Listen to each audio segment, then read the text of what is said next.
It's just been announced that Premier League teams have voted to limit the period over which a player's transfer fee can be spread in their accounts to 5 years. But what does this mean? What is amortization and what is spreading the cost?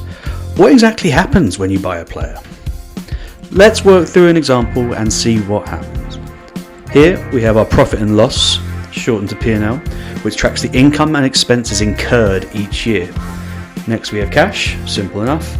And finally, the balance sheet, which tracks our assets owned and liabilities owed. If we take a simple example, let's buy a player for 100 million right at the end of year 0, 1 second before midnight, and we pay straight away.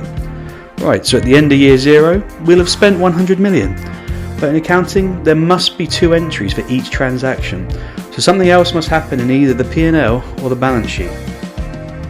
This depends on what we spent that cash on. In this case, we have technically acquired a player registration. This is a long-term asset, so we create a 100 million asset on the balance sheet.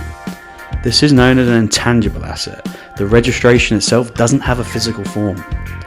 For all long-term assets, we must next determine the useful economic life of the registration.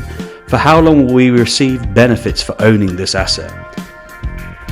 In this example, we've signed a player to a 5-year deal, starting in year 1 and ending in year 5.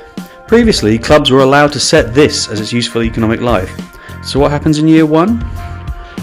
We begin to release the asset's cost over the 5 years. The value of the registration is reduced by 20 million. We incur 20 million of costs in the P&L. This continues until the end of year 5 when we have fully reduced the registration value to 0. Over the 5 years, the total P&L cost matches the original cash paid in year 0. This P&L cost, when it relates to intangible assets such as player registrations, is called amortization. So will that make sense? Good.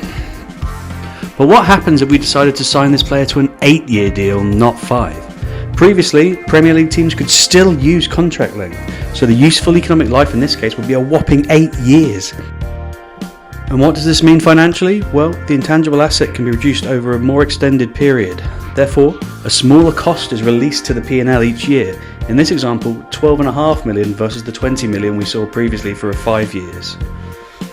This would allow clubs to increase profitability each year, which helps them meet their financial fair play targets.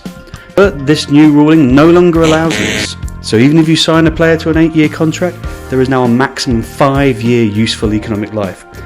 So the transaction's financial profile will return to this.